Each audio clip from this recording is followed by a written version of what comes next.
রাজধানীর ৮ দিন হাসপাতালে গ্যাস লিকেজে ৬ শিশুর মৃত্যু হয়েছে। এ বিষয়ে বিস্তারিত জানাচ্ছেন সহকর্মী সিউল আহমেদ।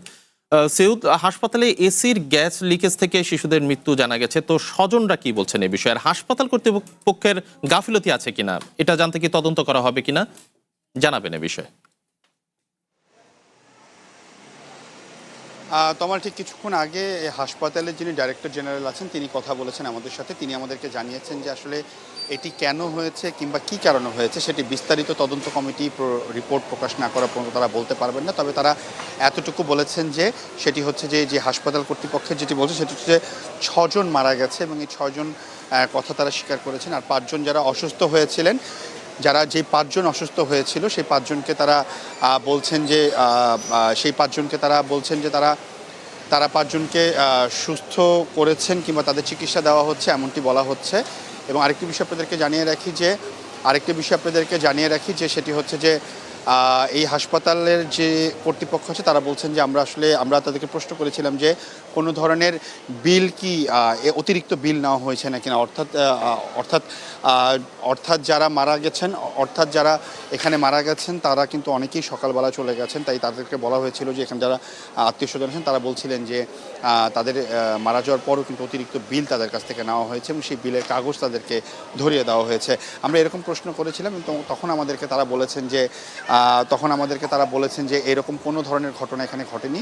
তারা কিছুক্ষণ আগেই সকাল ভোর ৬টায় যখন জানতে পেরেছেন তারপর থেকে কিন্তু তারা এখানেই সকল ধরনের ব্যবস্থা নিয়েছেন। এবং হাসপাতালের স্বাস্থ্য অধিদপ্তরের যিনি এডিজি আছেন তিনি আমাদের সাথে কথা বলছেন। তিনি বলেছেন যে স্বাস্থ্যমন্ত্রী এখানে খোঁজখবর নিচ্ছেন এবং তিনি এখানে সকল ধরনের খোঁজখবর নিজে থেকে নিচ্ছেন এবং পাশাপাশি কিন্তু এখানকার যে কর্তৃপক্ষ আছেন তাদের সাথে কিন্তু যোগাযোগ করছেন এবং তারা বলছেন যে সকল ধরনের যে তথ্যগুলো আছে সেটি আসলে এখানে যে তদন্ত কমিটি করা হবে সেই তদন্ত কমিটি করার পরে কিন্তু তাদেরকে জানানো হবে।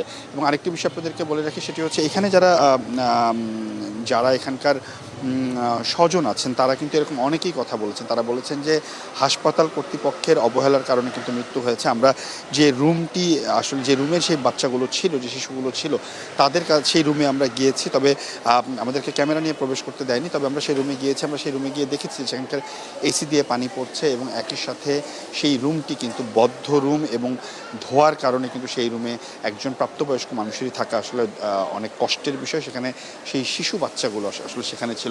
আপনি নিশ্চয়ই জানেন যে আগামীকাল ঈদুল আজহায় এরকম একটি আনন্দময় সময়ে কিন্তু এরকম একটি ঘটনা ঘটে গেল যেখানে হাসপাতাল কর্তৃপক্ষ বলছেন ৬ জন শিশু মারা গেছেন এবং এই ৬ জন শিশুর সবাই কিন্তু ১ বছর থেকে ৪ দিন বয়স, যাদের একদম নবজাতক শিশু আমরা যাদেরকে বলি, তারা আসলে তাদের অনেকেরই আজকে এখান থেকে চলে যাওয়ার কথা ছিল, তাদের রিলিজ নিয়ে বাসায় যাওয়ার কথা।